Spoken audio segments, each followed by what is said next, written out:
रामलाल चाचा, शंकर की बहू ने जो किया है वो इस गांव, इस समाज के माथे पर कलंक का टीका है। इसका असर हमारे गांव की बहन बेटियों और बहू बेटियों पर क्या पड़ेगा बताओ। और इस आदमी को इस पंचायत में लेकर आओ, वो इसके लिए जिम्मेदार है। इसकी जिम्मेदारी रामलाल पर नहीं है सरपंच, तुम पर है, तुम पर। तुमने ही इजाजत दी थी एक अबोध बालिका को पागल के साथ बांधने की। तब नहीं सोचा तुम्हारी बहू बेटियों का क्या होगा। सरपंच, जब आग लगती है तो धुआं तो उठता ही है, अब वो किसकी आंख में जाता है, ये जिम्मेदारी जलने वाले की नहीं है। शांति चाचा, हाँ मैंने इसकी इजाजत दी थी, इनकी मजबूरी देखकर, इनकी समस्या देखकर। इसका मतलब ये नहीं मैंने पूरे गांव में गंदगी फैलाने का अधिकार इनको दे दिया हो, चरित्रहीनता फैलाने का अधिकार इनको दे दिया हो। सरपंच साहब, आपने पहले नहीं सोचा कि एक पागल के पीछे ये लड़की बाहर सा जीवन कैसे बिताएगी? डॉक्टर साहब, जब तो ये मोटे मोटे आंसू बहा रहे थे, अगर मैंने इन पर दया ना की होती तो कांति चाचा इन्हें जेल भिजवा देते। और मैंने इनको शादी की इजाजत दी थी, गांव में गंदगी फैलाने की नहीं दी थी। अब रामलाल चाचा, या तो उस आदमी को पंचायत में लाओ, वरना ये गांव छोड़कर तुम्हें जाना होगा। सरपंच जी, मुझे बिल्कुल नहीं पता वो आदमी कौन है, और अगर मुझे पता चल जाए तो मैं उसके टुकड़े टुकड़े करा देता। रामलाल चाचा, या तो आप बताओ, वरना रमा को पंचायत में बुलवाऊंगा मैं। ठीक है सरपंच, पूछ लो उसी से और उससे बुलवा लो। क्यों कांति चाचा, रमा को बुलाए क्या पंचायत में? सरपंच जी, उस आदमी का तो पता लगाना ही पड़ेगा, अब ये बेइज्जती भी बर्दाश्त करनी पड़ेगी। जाओ रमा को बुला के लाओ। सरपंच जी, क्या आपको पता नहीं था ये लड़की कल बड़ी होगी तो क्या होगा? बताया ना डॉक्टर साहब, कभी कभी हालात और मजबूरी में फैसले लेने पड़ते हैं। अब बताइए गलत है क्या?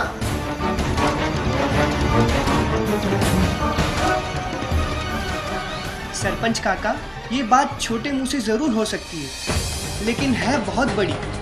आप लोगों की एक छोटी सी भूल आज वट वृक्ष के रूप में आपके सामने खड़ी है, और इस बात से आप चिंतित हैं, परेशान हैं।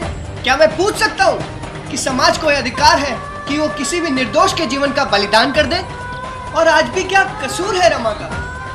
क्या बता सकता है आप में से कोई? तू बैठ जा बेटा, अभी तो भी बहुत छोटा है। पर ये तो बताना ही पड़ेगा सरपंच काका कि रमा का कसूर क्या था जो उसे एक पागल के साथ बांध दिया गया। और आज भी क्या कसूर है रमा का जो पूरे गांव में हलचल मची हुई, तूफान आ गया।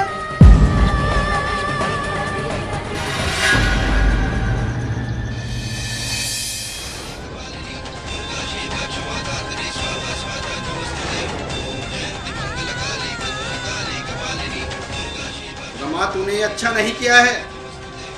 अब उस आदमी का नाम बता दे, वरना मैं तेरी खाल खिंचवा दूंगा इस भरी पंचायत में। इस आदमी का नाम सरपंच जी? उस आदमी का नाम रमा, जिसका बच्चा इस पेट में लेके घूम रही है, उस आदमी का नाम बता दे। बात समझ में आ रही है या और जोर से बोलो? सरपंच जी, उस आदमी का नाम बताने से पहले मैं आपसे और इस पंचायत से यह जानना चाहती हूँ, यदि शंकर पति बन सकता है तो पिता क्यों नहीं? मैं बार बार आपसे पूछती हूँ, यदि आपके पास या किसी के पास ऐसी वजह है जो साबित कर दे कि शंकर पिता नहीं बन सकता, तो मैं उस आदमी का नाम बताने के लिए तैयार हूँ।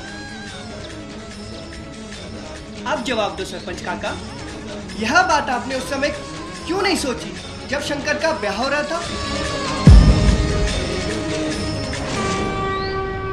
अरे बेशरम, ये तूने क्या किया? विद्रोही करना था तो तब करती जब तेरा ब्याह हो रहा था। आज तो ये बे है, ये निर्लजता है। काका, मैं तो अबोध थी काका, पर आप भी इस ब्याह को रोक सकते थे। आपने इस ब्याह को क्यों नहीं रोका? जवाब दो सरपंच, आज तुम्हें रमा के हर सवाल का जवाब देना पड़ेगा।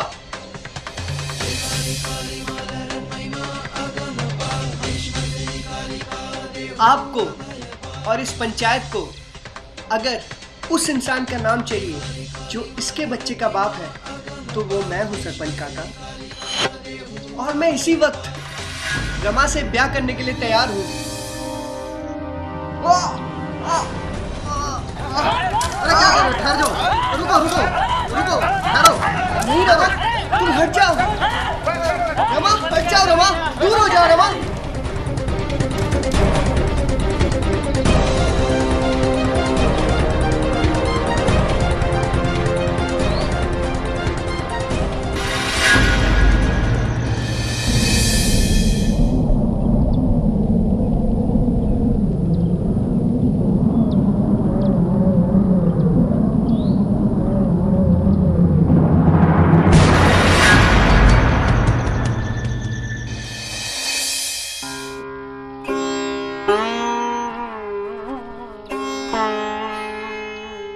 मैं तेरा गुनाहगार हूँ कांति।